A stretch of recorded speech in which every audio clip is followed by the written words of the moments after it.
നമസ്കാരം. സ്വാതന്ത്ര്യ സമരത്തിൽ ഏറ്റവും കൂടുതൽ ശിക്ഷ കിട്ടിയത് ആർക്കാണ്? അത്തരമൊരു ചോദ്യം വിദ്യാർത്ഥികളുടെ മുൻപിൽ പരീക്ഷയ്ക്ക് വന്നത് വലിയ ഒരു പ്രശ്നമായി മാറിയിരിക്കുകയാണ്. ജിഹാദികളും വർഗീയവാദികളും കപടമതേതരക്കാരും ഒക്കെ ഉണ്ടാക്കി വെച്ച വ്യാജ ചരിത്രം ഓരോന്നായി പൊളിഞ്ഞുകൊണ്ടിരിക്കുന്നു എന്നുള്ളതിൻ്റെ തെളിവാണ് ഇത്. ഏറ്റവും കൂടുതൽ ശിക്ഷ കിട്ടിയത് ആർക്കാണ് എന്നുള്ളത് ചരിത്രത്തിൽ തെളിഞ്ഞു നിൽക്കുന്നതാണ്. അത് സവർക്കർക്കാണ്. അത് കോൺഗ്രസ്സുകാർക്കും അറിയാം. സ്വാതന്ത്ര്യാനന്തരം ചരിത്രം ഉണ്ടാക്കി വെച്ച എല്ലാവർക്കും അറിയാം. ജവഹർലാൽ നെഹ്റുവിന് വേണ്ടി ചരിത്രം ഉണ്ടാക്കിയവർക്കും ഒക്കെ അറിയാം. ഏറ്റവും കൂടുതൽ ശിക്ഷ അനുഭവിച്ചതും പീഡനം അനുഭവിച്ചതും സവർക്കറാണ് എന്നുള്ളത്. ആ ഉത്തരം വിദ്യാർത്ഥികൾ, പുതിയ തലമുറ തിരിച്ചറിഞ്ഞെന്നാൽ ഇവരുടെ കള്ളച്ചരിത്രവും കുടുംബവാഴ്ചയും ഒക്കെ അവസാനിക്കും എന്നറിയാം.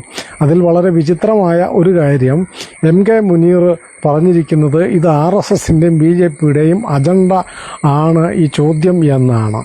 നാണമുണ്ടോ എന്ന് ഞാൻ മുനീർ സാഹിബിനോട് ചോദിക്കുന്നില്ല. കാരണം അദ്ദേഹത്തിന് നല്ല പ്രായമുണ്ട്. എന്തുകൊണ്ടാണ് അദ്ദേഹം ഒരുപക്ഷെ വെളിവില്ലാതെ പറയുന്നതാണോ എന്നൊന്നും അറിയില്ല.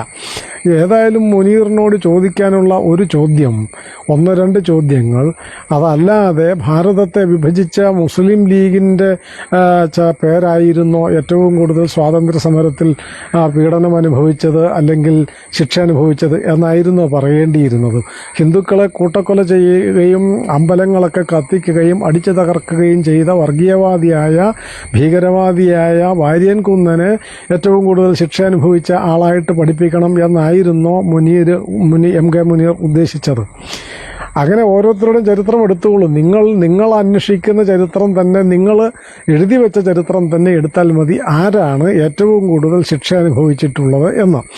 ആ സത്യം പുറത്തു വന്നാൽ ഈ വാഴ്ചകളും കപട വാഗ്ദാനങ്ങളും വ്യാഖ്യാനങ്ങളും തട്ടിപ്പുകളും എല്ലാം പുതിയ തലമുറ തിരിച്ചറിയും.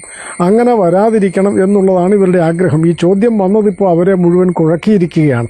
എന്നിട്ട് ആ ചോദ്യം ഉന്നയിച്ച ആൾക്കാർക്കെതിരെ, അല്ലെങ്കിൽ അത്തരം ഒരു ചോദ്യം തയ്യാറാക്കിയ ഉദ്യോഗസ്ഥർക്കെതിരെ, അല്ലെങ്കിൽ ആ അക്കാദമിക് മേഖലയിലുള്ളവർക്കെതിരെ നടപടികൾ എടുക്കാനായിട്ട് വർഗീയവാദികളുടെ നേതാവായ മുസ്ലിം ലീഗ് മന്ത്രി തയ്യാറാവുന്നു എന്നാണ് കേൾക്കുന്നത്. നടപടി എടുത്തോ ഇല്ലയോ എന്നറിയില്ല. ഒരു മുസ്ലിം ലീഗ് മന്ത്രിക്ക് സഹിക്കാൻ കഴിയുന്നതല്ല ഭാരതത്തിൻ്റെ സ്വാതന്ത്ര്യ സമരത്തെ വാഴ്ത്തുന്നതും യഥാർത്ഥ പീഡനം അനുഭവിച്ചവരെ പുതിയ തലമുറ അറിയുന്നതും മുസ്ലിം ലീഗിനെ സംബന്ധിച്ച് സഹിക്കാവുന്ന കാര്യമല്ല. കാരണം ഭാരതത്തെ വിഭജിക്കാൻ കൂട്ടുനിന്നവരാണ് അവർ. വർഗീയതയുടെ പേരിൽ ഭാരതമാതാവിനെ വെട്ടിമുറിച്ചവരാണ് അവർ. അത്തരം കാര്യങ്ങൾ ചെയ്ത് അത്തരം ചരിത്രവും കൂടി പുറത്തു വരും. ഈ യഥാർത്ഥ ചരിത്രം പുറത്തു വരുമ്പോൾ സവർക്കറുടെ മാത്രമല്ല, ഓരോരുത്തരുടെയും ചരിത്രം പുറത്തു വരും. ഓരോ സംഘടനകളുടെയും ചരിത്രം പുറത്തു വരും. യഥാർത്ഥ ചരിത്രം പുറത്തു വരട്ടെ. ആരാ ഭയപ്പെടുന്നത്? മുസ്ലിം ലീഗ് മന്ത്രിമാർക്ക് താങ്ങാൻ കഴിയില്ല, സഹിക്കാൻ കഴിയില്ല എന്നുള്ളത് വേറെ കാര്യം.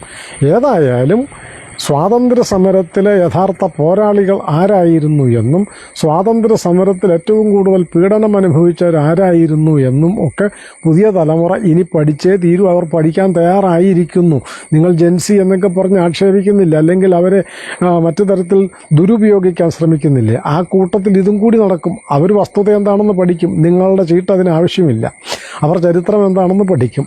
ആ ചരിത്രത്തിലൂടെ ഈ വ്യാജ നരേറ്റീവുകളൊക്കെ പൊളിച്ചടുക്കപ്പെടും. യഥാർത്ഥ വിപ്ലവകാരികളും യഥാർത്ഥ നായകന്മാരും പുതിയ തലമുറയുടെ മുമ്പിൽ തല ഉയർത്തി നിൽക്കും. വ്യാജ ബിംബങ്ങളും കപട ചരിത്രങ്ങളും പൊളിഞ്ഞു വീഴുക തന്നെ ചെയ്യും. അതിൻ്റെ തുടക്കമാണ് ഇത്. ഈ സ്വാതന്ത്ര്യ സമരത്തെ മറച്ചു വയ്ക്കാൻ ആഗ്രഹിക്കുന്ന ആർക്കും പരിശോധിക്കാം ആരാണ് ഏറ്റവും കൂടുതൽ ശിക്ഷ അനുഭവിച്ചത് എന്നുള്ളത്.